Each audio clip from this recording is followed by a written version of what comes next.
makasih. Ini kalau misalnya openingnya Bu Tina, susah jelasin berikutnya karena udah terjelaskan dari awal sih.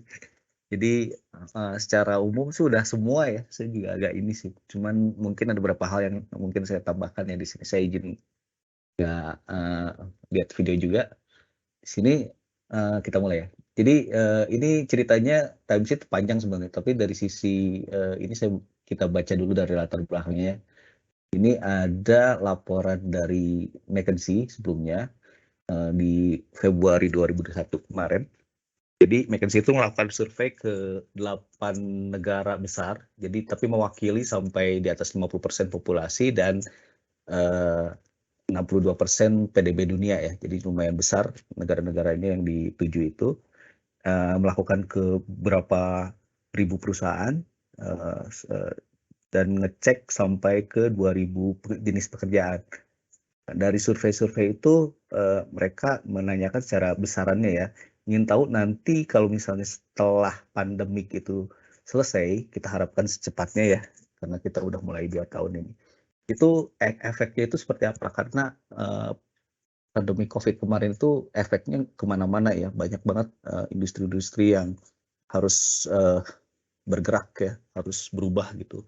Dari sisi, proses mereka melakukan transaksi perdagangan harus pakai e-commerce, harus tidak ada proses, interaksi yang banyak di kantor, melakukan WFH seperti itu. Nah dari hasil, survei tersebut, dicek dari eksekutif itu, dari pemimpin perusahaan dari negara-negara yang tadi yang disebutkan tadi itu, yang 8 negara itu adalah mereka berpikir bahwa nanti kalaupun pandemik ini usai, itu dari segi pekerjaan kira-kira 20-25% pekerjaan itu, akan tetap dilakukan secara remote working karena ada manfaatnya. Memang konsep remote working atau flexible working hours itu sudah lama ya di dicetuskan gitu sebetulnya di human capital. Cuman, baru terasanya itu pada saat pandemik dan memang ada beberapa manfaat dari segi perusahaan ketika, remote working ini dijalankan. Yang pertama itu yang terasa itu adalah, workspace karena kalau misalnya di Jakarta itu lumayan mahal ya untuk kantor itu, per kepala per meter itu lumayan, mahal setahunnya, itu diperkirakan tuh bisa mengurangi nanti pada saat pandemik itu 30% dari space kantor itu kita bisa kurangi. Jadi nggak harus ada terus berdasarkan strategik datang, jadi hibrid ya, kadang masuk kadang di remote gitu, prosesnya seperti itu 30% dan biaya operasional kantor juga berkurang tentunya, seperti penyediaan, pantry misalnya ya, atau kebersihan, atau parkir kendaraan dan lain-lain. Jadi banyak hal yang bisa dihemat di situ dan berikutnya juga yang banyak dihemat sekarang itu paling besar tuh di bisnis travel tentunya. Diperkirakan bahkan nanti walaupun sudah, dianggap normal itu tetap akan berkurang kira-kira sampai 20% biaya bisnis travel itu, berkurang dan ini nilainya sangat besar ya untuk perusahaan untuk bisnis travel itu, karena semua bisa digantikan dengan proses seperti ini, remote working ataupun training secara online. Jadi, suatu hal yang dianggap positif, dari remote working itu. Terus tapi ada beberapa hal yang dari, survei itu dikemukakan bahwa dampak, Eee, nanti di future work-nya setelah pandemi itu ada beberapa hal yang memang tidak harus ada, di bekerja, secara langsung, tatap muka. Yang pertama itu adalah yang pekerjaannya jenisnya outdoor atau yang berinteraksi langsung dengan mesin gitu, seperti di produksi ataupun di, area maintenance. Memang karena memang harus ketemu ya dan interaksi sama orangnya juga sedikit sebetulnya. Jadi lebih banyak interaksi dengan mesin, mesin produksi, mesin kontrol, seperti itu.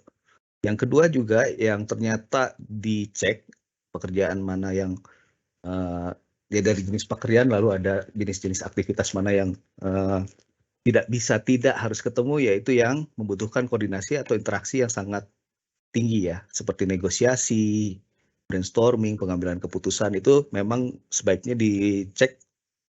Itu tuh sebaiknya melalui bentuk tatap muka, mungkin karena ekspresi wajah kita jadi kelihatan, atau cara bahasa tubuh kita bisa kelihatan, jadi di situ bisa bisa bisa lebih keluar dengan keputusan decision penting yang bisa berjalan gitu di situ.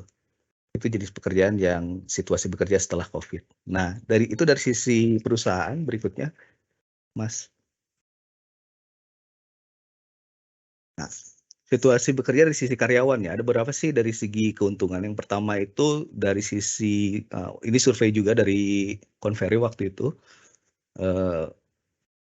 menyatakan bahwa 64% sih dari karyawan profesional di luar ya, biasanya di kantoran, tapi dokter seperti itu ya, atau arsitek atau apapun yang bentuknya profesional, itu merasa bahwa mereka lebih produktif pekerjaannya jika dilakukan secara remote working. Kalau kita teliti lebih lanjut mungkin karena, kalau ini contoh mungkin nih kalau di Jakarta ya, anggap aja misalnya ada karyawan seperti saya dulu mungkin ya, tinggalnya di Cibubur, jadi kalau mau ke Talavera itu butuh waktu, saya harus bangun jam 4, siap-siap jam 5. Jam 5 itu kalau lewat dikit udah pasti macet aja itu. 2 jam baru sampai ke Talavera, udah dalam keadaan capek ya. Persiapannya udah dari mulai jam 4 gitu. Untuk bisa nyampe di kantor jam 7 sampai jam 8 gitu.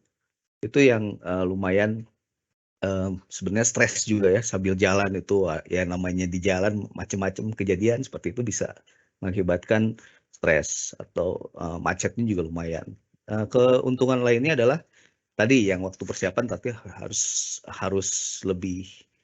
Kalau dulu saya ingat baru nyampe rumah mungkin jam 8 malam, jam 9 malam, itu tidur bentar, tahu-tahu udah bangun lagi untuk siap-siap kerja. Itu juga lumayan ternyata, karena pergi pulang itu udah lumayan besar di situ, ngabisin waktu. Jadi waktunya tidak produktif kalau dibilang ya, selama perjalanan tersebut. Nah, ini juga yang dianggap sebagai keuntungan, ya ini juga survei ya waktu itu, beberapa hal melihat bahwa waktu ketemu dengan keluarga sekarang jadi lebih banyak ya dengan seperti itu. Tapi ada beberapa hal yang jadi dianggap sebagai kerugian. Pertama, seringkali sekarang tidak ada sekat waktu ya antara waktu kerja atau tidak bekerja, hampir campur aduk. Kemarin sempat ada psikologi yang kemarin ya diundang ke kita untuk kesehatan mental, salah satu yang ini, yang kesulitan untuk tidak bisa membedakan antara waktu kerja dan tidak bekerjanya. Nah, ini juga sering dianggap rugi karena dianggapnya di WFH itu kita libur, padahal benar-benar kerja. Ini dari sisi karyawan ya, itu kerjanya lebih parah sebetulnya, tanda kutip. Kalau misalnya malam ya kita kadang-kadang lupa ya sampai 7 malam, atau Sabtu Minggu pun kadang kita nggak tahu, kalau sepanjang masih ada internet, meeting ya mau nggak mau ya kita terima, terus kita kerjakan gitu. Jadi itu dianggap orang-orang, "Oh enak ya WFH," padahal sebetulnya kerja juga, sama-sama kerja, cuman lebih apa sih, ya hanya karena di rumah aja. Di situ aja sih bedanya. Apalagi nanti di remote working tuh bisa di mana saja ya, bisa di tempat lain, di tempat klien untuk bekerja, itu nggak harus di kantor sendiri. Tapi di saat yang sama, atasan juga kesulitan untuk melihat produktivitas dari anak buahnya juga. Kalau dulu aktivitasnya itu kalau masuk kerja ya kita kelihatan, oh si A itu lagi ngetik atau lagi rapat, lagi ngerjain tugas A, tugas B. Nah sekarang karena WFH ya, taunya kan kalaupun kita masih pakai yang clock in clock out, taunya masuknya jam sekian, keluarnya jam sekian. Antara keluar masuk itu ya nggak kelihatan apakah dia kemana dulu, atau dia mengerjakan sesuatu, atau dia tidak mengerjakan sesuatu. Itu juga suatu hal yang uh, tidak tidak terlihat di sini pada saat kita lihat ada kerugian di remote working seperti itu. Berikutnya Mas, halaman berikutnya. Nah, ini juga kesulitan dari segi perusahaan ya. Mengukur produktivitas tuh ini sebelum pandemik, sesudah pandemik juga hal yang suatu hal yang berjalan ya, dari mulai ini kita lihat ini alurnya dari mulai revolusi industri yang masih pakai mesin uap sampai sekarang yang dianggap industri 4.0 yang Internet of Things yang canggih-canggih itu ya. Kesulitannya memang dari sisi ini adalah pengukuran produktivitas atau kontribusi lah kita anggapnya ya. Kalau kita bilang produktivitas itu, kalau dulu enak, kalau kita lihat produktivitas, anggap misalnya kayak pabrik yang sederhana, Saya kebayangnya itu pabrik rokok ya, yang masih pakai manual, linting manual, itu ngukur produktifnya, mudah tuh, ya targetnya tuh mudah. Setting pokoknya tiap orang 5.000 batang sehari. Ada kalimat 5.000 batang, ada waktu di time bound sehari. Sehari itu 8 jam itu, yang tadi dijelaskan. Jadi kita tahu, produktivitas suatu suatu unit atau suatu orang itu dari perhitungan seperti itu dengan mudahnya dihitung. Tapi makin lama karena industrinya makin kompleks, makin susah juga ngukur yang tadi misalnya gimana ngukur kriteria untuk produktivitas orang sales.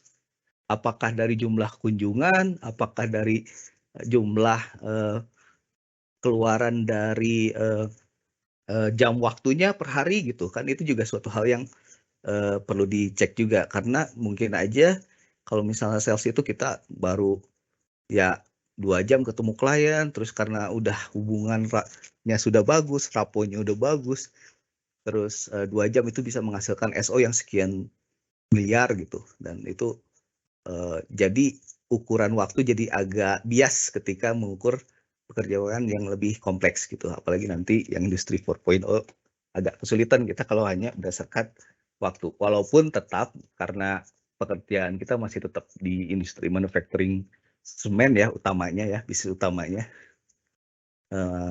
selain yang lainnya. Tapi jadi masih ada perhitungan-perhitungan yang terkait dengan tadi melalui perhitungan waktu ya, yang pekerjaan sangat rutin, maintenance, produksi, tapi itu bisa terlihat.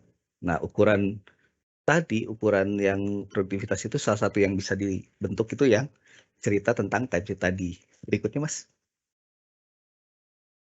Nah, ini ngebedainnya. Kemarin ada berapa, apa sih bedanya Za? Presensi online sama clock in clock out ya, bahasanya juga ada yang bilang.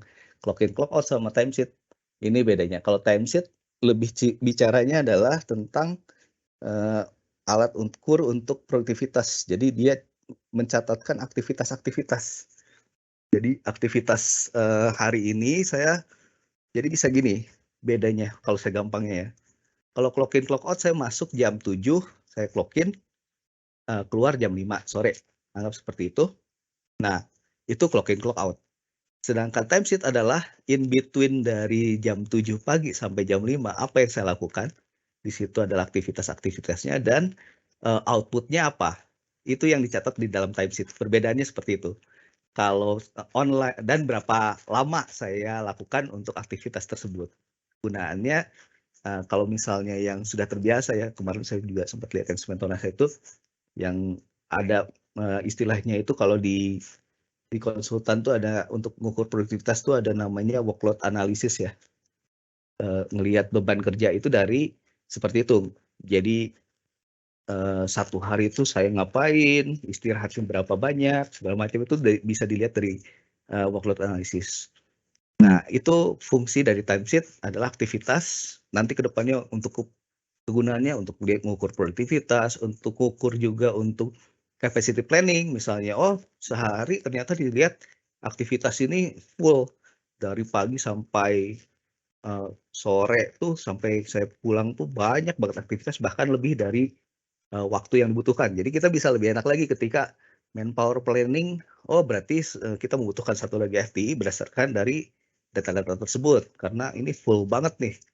Bahkan Sabtu Minggu pun masuk ya, itu kan udah mulai jadi tanda-tanda bagi kita untuk melihat capacity planning kita apakah sudah cukup di dalam unit kerjanya sendiri. Kalau presensi online ini bedanya mungkin yang kemarin presensinya di mesin adalah yang pertama dia bisa lihat posisinya, mungkin kalau lihat di pabrik jangan sampai seperti ini sih kemarin kejadiannya ini kejadian juga. Misalnya orang saya pernah meeting ya dengan orang dari SIG yang berkantor di SQ, masuk ke kita ketemu di Talavera rapat bentar terus, Mas saya permisi kenapa? Iya saya harus pulang dulu nih ke SQ untuk tapping login dulu biar nanti saya tercatat clock out-nya gitu di sana. Nah, kalau presensi online itu ya sebenarnya sama seperti clock in clock out, cuman bisa online, jadi dituliskan aja di situ, saya sedang rapat, selesai rapat check out di Talavera nggak masalah gitu. Dituliskan lokasi lainnya, dan itu dicatatkan waktunya. Jadi mesin absen yang pribadi, jadi individu punya, masing-masing karyawan tuh punya mesin absen sendiri-sendiri di dalam handphonenya. Itu lebih ke personalan seperti itu untuk mempermudah akses dan menghindar kerumunan juga ya. Kalau di pabrik itu salah satunya adalah keuntungan dari presensi online. Jadi berbeda fungsinya. Kalau timesheet bicara tentang aktivitasnya apa saja, berapa jamnya, walaupun sama-sama kelihatannya jam ya. Tapi kalau presensi online lebih bicara tentang kehadiran, tadi waktu kerja, seperti itu. Ini cerita dari timesheet dan presensi online. Berikutnya Mas Rido. Jadi dua hal alat ini nanti kita lihat simulasikan ya, seperti apa sih timesheet sama clocking clock itu seperti apa realnya prakteknya di lapangan. Nah ini dari sisi ini ya, jadi tadi dibagi dua, ada yang kalau timesheet bicaranya aktivitas pencapaian lewat timesheet tadi, kalau kehadiran lewat presensi online. Tapi di akhir-akhirnya memang hubungannya kalau kita gabung-gabungkan itu ada report-report terkait dengan produktivitas kita bekerja gitu. Bisa dari sisi waktu produktivitas bagi yang sangat rutin ya, dari segi yang kita yang besok tuh bisa pekerjaannya switch gitu, berubah-ubah gitu, banyak banget yang beda-beda. Untuk orang sales mungkin ketemu klien dianggap walaupun mungkin di luar makan-makan di kafe atau di mana ya, tapi itu sebenarnya salah satu kerja untuk mendekati dengan klien, itu salah satu yang bisa kita lihat aktivitas pekerjaan yang tadi disebutkan. Jadi bekerja tidak hanya di depan komputer, tapi banyak hal yang bisa kita anggap sebagai pekerjaan. Selain pekerjaan juga ada bicara tentang tadi training, masukin juga di situ. Karena itu tugas-tugas dari perusahaan sebetulnya untuk mengembangkan diri. Berikutnya. Nah, ini contoh penggunaannya sebenarnya timesheet ini namanya beda-beda ya. Ini kita di S3 kita sebut timesheet. Tapi di yang lain tuh ini bukan hal yang baru sebetulnya. Kemarin seperti cek beberapa kali di Pertamina sudah, CMB udah. Ini contoh-contoh perusahaan ya. Kemarin sempat bicara juga sama Indosemen. Indosemen gimana cara ngukur untuk produktivitas pandemi gitu. Selain clocking clock out ya tadi sejenis timesheet namanya iWork ya di sana di Indosemen. Selain Indosemen ada di Sembi Niaga itu namanya Trello. Di Telkom saya lupa kemarin sempat dijelaskan ya, ada semacam kayak timesheet juga. Jadi ini bukan hal yang baru karena memang tadi kalau lihat dari survei tadi memang concern-nya itu dari segi perusahaan, ketika setiap orang itu waktu kemarin diperintahkan secara mandatori work from home, kita jadi nggak tahu apa sih yang dilakukannya, kecuali dengan mencatatkan aktivitas-aktivitas yang dilakukan hari itu dan pencapaian hari itu dilakukan seperti apa. Makanya ini tuh bukan hal yang baru ya, mungkin bukan bagi kita, bagi dunia gitu, dunia industri di luarnya, karena udah menjadi suatu hal yang concern rame-rame sebenarnya di sini. Jadi banyak banget yang sudah menggunakan timesheet ini dalam kesehariannya. Berikutnya, dengan nama macam-macam ya. Berikutnya Mas. Nah, ini yang tadi bahwa proses trialnya sebenarnya kita udah lakukan beberapa bulan sebelumnya ya. Untuk timesheet bahkan lebih lama. Ini kita lihatin dari grafik penggunanya sendiri. Jadi trial kemarin untuk presensi ini lumayan cepat ya. Waktunya dari mulai Oktober itu yang kemarin sudah lakukan secara proses untuk trial itu yang kemarin ya kembali lagi dari IKSG kemarin dari Semen Indonesia yang holding dan Tuban, sorry. Bukan SG ya, tapi Semen Indonesia di Tuban dan holding ya, itu trialnya. Jadi kemarin udah dicoba secara rutin 2.500 karyawan tuh sudah menggunakan clocking clock out pada saat peaknya. Sedangkan timesheet sendiri ini lumayan banyak ya aktivitas yang dicatatkan. Dari 1.000 karyawan itu sampai 58.000 aktivitas yang dilakukan tiap hari. Jadi ini saya appreciate juga sih. Kita belum go live tapi kita coba kan secara pilot testing dan well gitu sebenarnya bisa berjalan dengan baik gitu, dan dari sini kita bisa lihat PT paling banyak yang menggunakan. Terima kasih juga itu untuk bisa ikut bantu untuk nyoba penggunaan aplikasi ini. Itu dari saya. mungkin berikutnya yang simulasi mungkin ya. Mbak Glory, saya kembalikan ke Mbak Glory.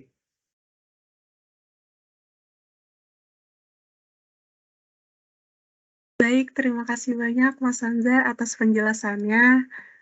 Diingatkan sekali lagi untuk Bapak Ibu yang belum mengisi daftar hadir bisa langsung mengisi daftar hadir dari link yang sudah ada di kolom Q&A. Terus untuk selanjutnya kita akan masuk ke simulasi penggunaan timesheet dan presensi Sinta oleh Mas Rido. Waktu dan tempat dipersilahkan. Sebelum ke Rido, boleh saya minta 5 menit aja. Tadi saya Boleh lihat Bu Tina. belakangan banyak juga. Jadi tadi Anza udah nyampaikan bahwa ini untuk ngukur kontribusi kita, produktivitas kita, bisa dilihat per individu dan nanti bisa dilihat per unit sejauh mana produktivitas unit maupun per orang di unit tersebut, ya. Nanti dikaitkan dengan kinerja. Bisa saja ada orang yang mungkin karena kemampuannya terbatas, dia butuh waktu lebih lama dibanding temannya, nggak apa-apa. Tapi yang penting kita lihat di situ produktivitasnya. Ada orang yang kerjanya cepat,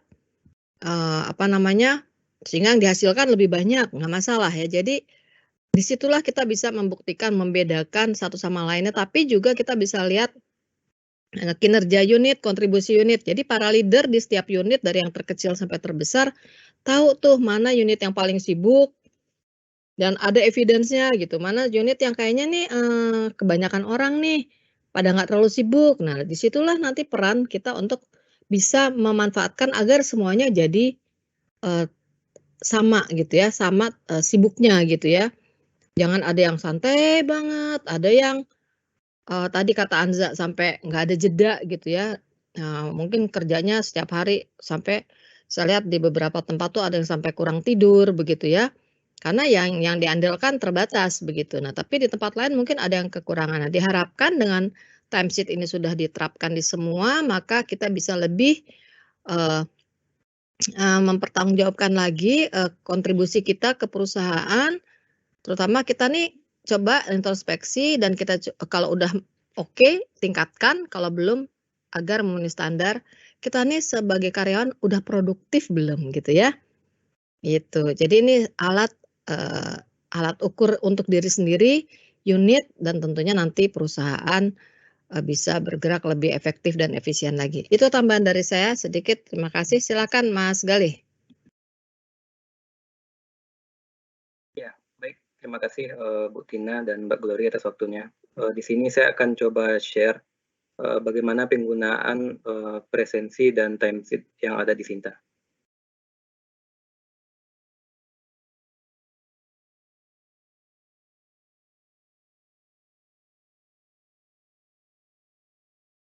Baik, sebelum saya jelaskan terkait dengan penggunaan presensi dan timesheet yang ada di Sinta, di sini akan saya coba jelaskan terlebih dahulu terkait dengan login ke aplikasi Sinta ini. Karena di banyak pertanyaan dari beberapa karyawan, masih ada yang belum bisa login atau sebagainya. Nah, untuk username itu, kita menggunakan cukup username email atau Active Directory tanpa ada embel-embel @sig.id-nya. Jadi cukup dituliskan username-nya saja. Kemudian password juga sama dengan password email atau Active Directory SIG. Nah, jika sudah bisa masuk ke dalam aplikasi Sinta.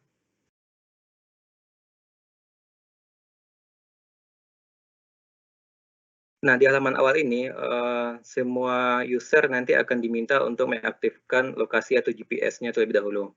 Ini nanti berfungsi untuk absensi atau presensi yang ada di Sinta ini.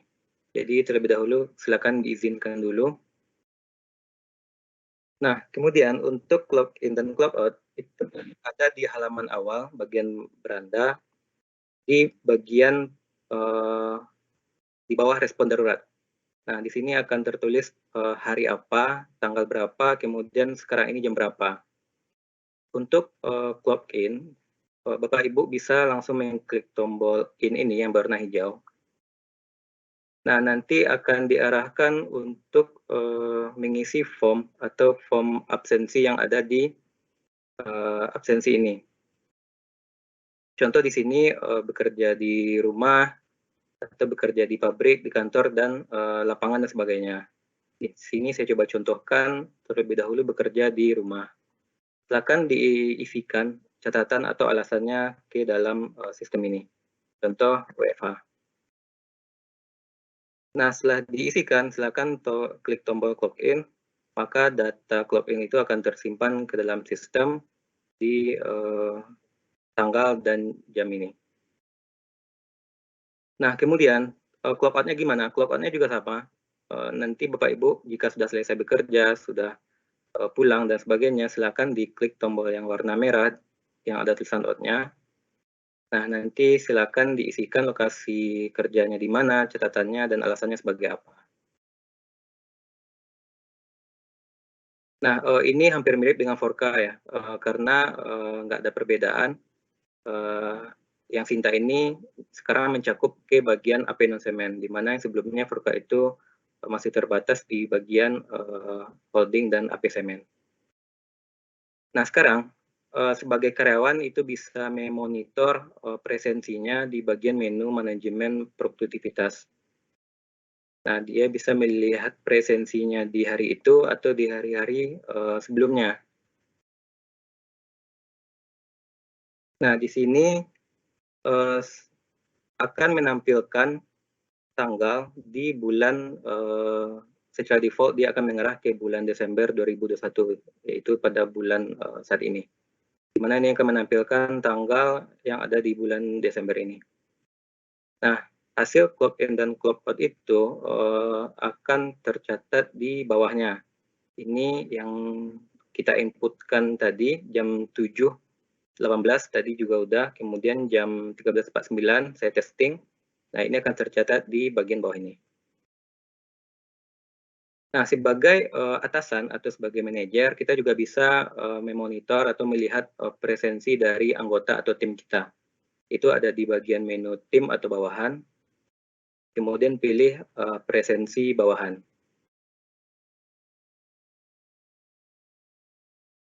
Sebagai seorang atasan, kita bisa melihat bawahan atau tim N+2 atau bawahan langsung. Jadi ada dua pilihan, kita mau lihat bawahannya lagi atau bawahan langsung, itu akan bisa ditampilkan. Kemudian secara default dia juga akan menampilkan bulan dan tanggal hari ini. Dan di sini nanti akan bisa kita lihat absensi dari bawahan. Contoh saya perlihatkan di tanggal 10 ini, nah ini sudah ada bawahan atau tim yang mengisikan presensi di Sinta. Nah, untuk detailnya kita bisa klik salah satu.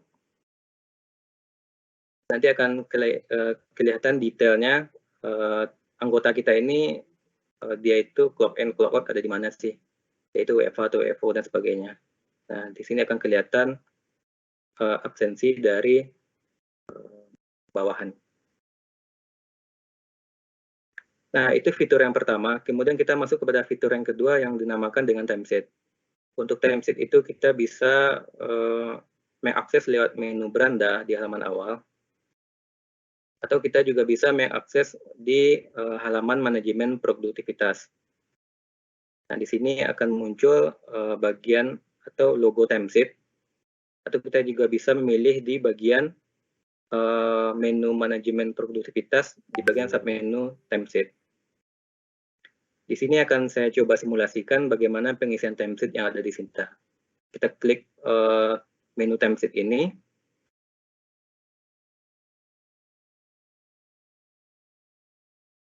Nah, secara default juga sama, dia akan mengarah langsung kepada tanggal dan bulan saat ini. Kemudian Bapak Ibu silakan mengklik tombol tambah baru untuk pengisian timesheet-nya. Kemudian akan muncul pop-up pengisian timesheet, di mana di sini ada beberapa field yang perlu kita isi supaya tercatat sebagai timesheet. Nah, yang pertama itu perlu dipilih kategori pekerjaannya. Di sini ada beberapa beberapa pilihan. Yang pertama itu terkait dengan KPI, job desk, atau yang lainnya. Misal di hari ini kita mengerjakan pekerjaan yang berhubungan dengan KPI. Saya coba contohkan misal HC standar. Kemudian silakan tuliskan pekerjaan atau kegiatannya. Saya coba tuliskan sosialisasi timesheet. Nah, jika sudah, kemudian langsung ke field berikutnya, berapa persentase dari pencapaian pekerjaan ini. Misal kita melakukan sosialisasi baru tahap persiapan, jadi ada sekitar 55% dari pencapaian pekerjaan. Kemudian dituliskan berapa jam yang kita habiskan untuk melakukan pekerjaan itu. Contoh persiapan sosialisasi ini kita butuh waktu misal 1 jam untuk koordinasi. Kemudian silakan dituliskan pencapaiannya. Di sini saya tuliskan goal left timesheet. Nah, untuk mendukung timesheet ini, Bapak Ibu bisa menginputkan evidence dalam bentuk foto di bagian paling bawah yang ada logo fotonya. Jika sudah, maka bisa klik tombol simpan. Oke. Nah, akan muncul timesheet Bapak Ibu di tanggal itu juga. Sedangkan untuk misal kita ada kegiatan lain, nggak cuman berkaitan dengan KPI, tapi dengan tidak hanya berkaitan dengan KPI HC standar, tapi ada KPI yang lain. Itu bisa diinputkan, klik tombol tambah baru lagi, dan silakan dipilih pekerjaan itu mendukung atas KPI yang mana. Nah, jadi ini memang dibikin lebih sederhana, jadi Bapak Ibu diharapkan kurang dari 5 menit untuk pengisian di timesheet ini. Jadi nggak butuh waktu yang lebih lama pengisian timesheet per harinya. Dari segi karyawan juga bisa melihat laporan terkait dengan timesheet ini. Ada 2 jenis laporan yang disediakan di dalam Sinta. Yang pertama, laporan produktivitas.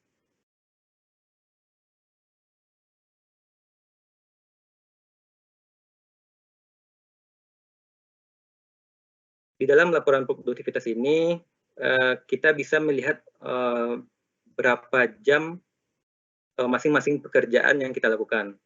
Nah, di sini dicontohkan dari tanggal 5 Desember sampai 12 Desember itu ada memakan waktu tiap pekerjaan itu dengan total 80 jam. Mana rata-rata per hari itu menghabiskan waktu 8 sampai 9 jam.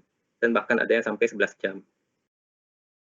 Nah, ini untuk melihat terkait dengan berapa lama pekerjaan itu diselesaikan. Kemudian di bagian bawahnya untuk melihat masing-masing per kategori.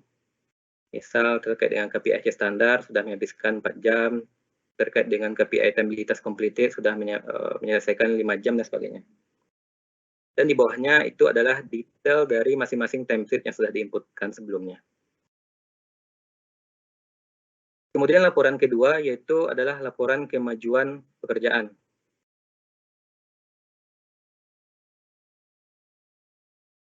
Di sini yang ditampilkan tidak cuma jam, tapi juga menampilkan persentase dari masing-masing progres pekerjaan. Kalau dilihat di sini ada 2 kotak yang warna kuning dan warna hijau, di mana yang hijau ini pekerjaan yang sudah selesai dilakukan, sedangkan yang warna kuning atau merah itu adalah pekerjaan yang sedang berjalan dan belum selesai. Di sini terlihat persentasenya di bawah 100%, sedangkan yang selesai itu semuanya hijau sudah 100%. Nah, di sini sudah menghabiskan sekitar 631 jam dengan memakan 87 hari waktu yang dilakukan. Sedangkan di bawahnya juga sama, ini adalah detail aktivitas yang diinputkan ke dalam timesheet di hari-hari sebelumnya. Nah, kemudian sebagai atasan, kita juga bisa memonitor pekerjaan atau timesheet dari bawahan atau tim kita. Itu ada di bagian timesheet bawahan, di bagian menu tim bawahan. Di sini secara default juga menampilkan bulan dan tanggal hari ini. Kita juga bisa melihat bawahan N+2 atau bawahan langsung. Jadi bisa difilter di bagian ini. Kemudian kita bisa melihat timesheet dari tim atau bawahan kita. Misal di sini saya coba lihat hari Jumat kemarin berapa jam sih yang dihabiskan oleh bawahan mengerjakan pekerjaan. Nah, di sini bisa kelihatan si A, si B, si C sudah mengerjakan sekitar 10 jam, 9 jam, 8 jam per harinya. Dengan 6 kegiatan, ada yang 5 kegiatan, ada yang 3 kegiatan. Untuk detailnya bisa diklik di salah satu nama bawahan, kemudian akan muncul apa-apa saja kegiatan yang sudah diinputkan oleh tim atau bawahan kita. Nah, semuanya akan muncul di dalam satu form ini. Jadi diharapkan atasan juga bisa mengevaluasi dari pekerjaan masing-masing timnya. Misal dalam satu hari ini si A cenderung lebih banyak beban kerjanya dibandingkan B dan C. Jadi bisa dilakukan strategi apa yang bisa dilakukan untuk agar pekerjaan itu bisa efektif dan efisien dilakukan. Kemudian satu lagi adalah laporan produktivitas yang bisa dimonitor oleh dari atasan. Di sini juga sama, bisa melihat atasan N+2, bawahan N+2 atau bawahan langsung. Di sini akan muncul nama-nama bawahan, total jam pekerjaan dalam bulan ini. Di sini filternya this month, jadi yang muncul adalah pekerjaan di bulan ini. Dan rata-rata perharinya menghabiskan waktu berapa jam. Nah, di sini secara default akan tersetting 8 jam, jadi keren itu secara defaultnya akan tersetting masing-masing 8 jam. Nah, yang di atas ini akan melambangkan dia melebihi dari jam kerja. Jadi ada yang 10 jam, 9 jam itu akan tercatat di atas garis putus-putus, sedangkan yang di bawahnya itu adalah yang bekerja di bawah waktu yang ditentukan. Sedangkan detailnya ada di bagian bawah ini, yaitu aktivitas apa yang dilakukan oleh masing-masing bawahan. Nah, terakhir, fitur yang bisa membantu Bapak Ibu dalam penggunaan Sinta ini adalah adanya chat box. Jadi ketika Bapak Ibu bingung, ini saya ada kendala di Sinta, nggak bisa clock in, nggak bisa clock out, atau nggak kedetek GPS-nya sebagainya. Nah, kita di Sinta sudah menyediakan satu fitur yang namanya chat box. Di sini Bapak Ibu bisa dibantu terkait dengan permasalahan yang ada. Di sini sudah ada beberapa FAQ yang sering ditanyakan oleh karyawan. Jadi sudah ada semacam library-nya. Bisa dicontoh timesheet. Dan muncul apa-apa saja yang berkaitan dengan timesheet. Jadi Bapak Ibu jika ingin tahu apa itu timesheet, bagaimana cara memakainya, itu ada di bagian fitur chat box ini. Atau jika ada kendala di bagian GPS browsernya, itu bisa dicari di bagian chat box. Misal lokasi GPS tidak terbaca, nah, di sini akan dibantu untuk pengguna Android seperti apa, di iOS seperti apa, dan sebagainya. Akan dibantu juga capture-nya seperti apa. Nah, ini adalah fitur yang membantu bagi semua karyawan untuk bisa menggunakan Sinta. Sekian dari saya terkait dengan simulasi Sinta ini. Untuk waktu dan tempat, saya kembalikan kepada Mbak Glory. Mungkin sebelumnya saya mau tambahkan sedikit ya. Ini terkait simulasi ini kan karena waktu pendek nanti akan ada dilakukan sosialisasi yang lebih teknis ya ke masing-masing AP. Kita ada PIC-nya masing-masing. Jadi masing-masing AP nanti akan ada sosialisasi lebih lanjut. Pertanyaan-pertanyaan yang lebih detail teknis juga bisa dilakukan di acara tersebut. Itu yang mungkin tambahan dari saya, seperti itu. Setelah ini ada lagi kegiatan-kegiatan berikutnya untuk implementasi dari sistem. Terima kasih, Mbak. Oke, baik. Terima kasih Mas Rido dan Mas Anza. Untuk selanjutnya kita akan masuk ke sesi tanya jawab, di mana saya akan membacakan pertanyaan yang masuk. Untuk pertanyaan yang pertama, Sinta ini dikembangkan untuk iOS nggak ya? Mungkin Mas Anza bisa bantu jawab. Ya, Sinta ini memang awalnya sih kita beberapa menggunakan web apps ya, cuman kelemahan dari web apps, aplikasi yang mobile apps itu ada kelemahannya itu kalau misalnya beda iOS atau beda alat tuh nggak bisa digunakan. Kemarin misalnya ini harus Android, ini harus iOS. Nah, Sinta ini pakai web app, jadi dia bisa pakai tablet, bisa pakai laptop, bisa pakai komputer, asal punya GPS ya. Bisa pakai HP iOS, bisa pakai Android, apapun bisa digunakan sih. Jadi bentuknya karena web app, tapi web app yang dynamic. Jadi di halaman kalau misalnya pakai handphone itu tampilannya berbeda dengan laptop gitu. Dia secara otomatis akan mendetek kalau misalnya ini handphone bentuknya seperti ini. Jadi dipermudah gitu. Jadi ini dikembangkannya lintas operasi ya, lintas sistem operasi. Sepanjang ada internet, sepanjang punya GPS, sepanjang bisa web browse itu sudah bisa. Tapi apakah akan dikembangkan lebih lanjut ke mobile apps-nya? Kemungkinan sih iya ya, tapi itu kita mungkin butuh waktu. Untuk sementara ini kita kejar agar bisa semua karyawan SIG dari semua segmen usaha ya, semen ataupun non semen, seperti itu sih. Oke, baik. Terima kasih Mas Anza. Untuk pertanyaan kedua masih ada lagi nih Mas Anza. Pertanyaannya dari Pak Agus Purnomo. Saya band 1 di PT Sisi dan band 3 di SIG. Ketika masuk ke Sinta kok belum dapat menu absensi ya? Itu gimana tuh Mas Anza? Iya, saat ini memang bertahap ya. Kemarin gitu untuk yang clock in clock out tuh memang diuji coba dulu di tadi perusahaan dibatasi di IKSG sama di SI ya, di holding dan Bantul. Nanti setelah kita yakin, kita testing secara satu periodical payroll. Oh iya, ini bisa digunakan karena mau nggak mau kita harus hati-hati karena clock in clock out ini nyambung sama tunjangan ya, tunjangan presensi dan ada keterlambatan. Jadi kita agak hati-hati di sini, kita testing dulu. Setelah itu akan ada proses lanjutan ya ke masing-masing AP dan nanti masing-masing dibuka karena ada proses setting. Kalau tadi kelewat sedikit, contoh misalnya penentuan ketika kita absen ada clock in clock out-nya, dia ngedetect lokasi pabrik. Nah, pabriknya kan tersebar banyak tuh.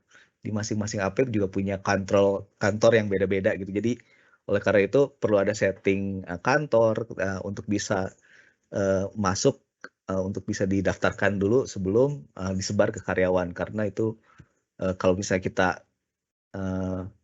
melakukan proses clock in tapi tidak sesuai dengan titiknya, itu tidak akan bisa. Jadi ada beberapa hal yang memang tahapan-tahapan yang persiapan untuk bisa di roll out untuk ke semua. Seperti itu sih.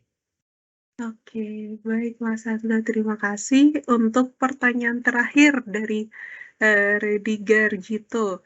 Saya baru mengetahui pengisian timesheet ini hari ini, karena penggunaan login dengan Sinta baru dimulai 2 minggu ini. Apakah hari-hari atau bulan-bulan yang lalu harus diisikan juga? Atau kegiatan ini baru dimulai di tahun 2020? Terima kasih. Iya, Iya. kalau yang sistemnya sendiri udah dibuka udah lama ya, beberapa bulan, tapi memang pas lagi kita coba anggap sebagai tanda kutip mandatori itu untuk yang pilot dulu gitu. Nah, berikutnya yang untuk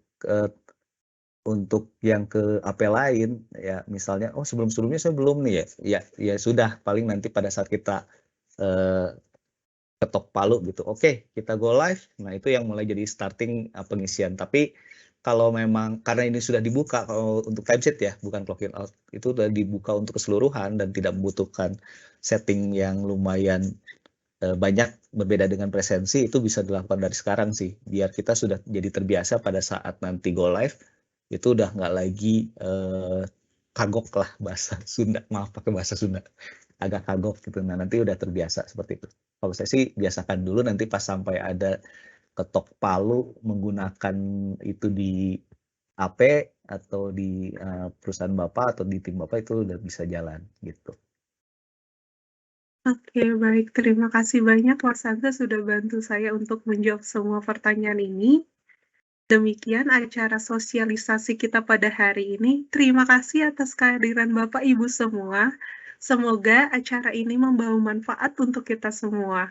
Saya sebagai pembawa acara, jika ada salah kata, mohon maaf. Saya tutup. Selamat siang, selamat beraktivitas semuanya. Terima kasih.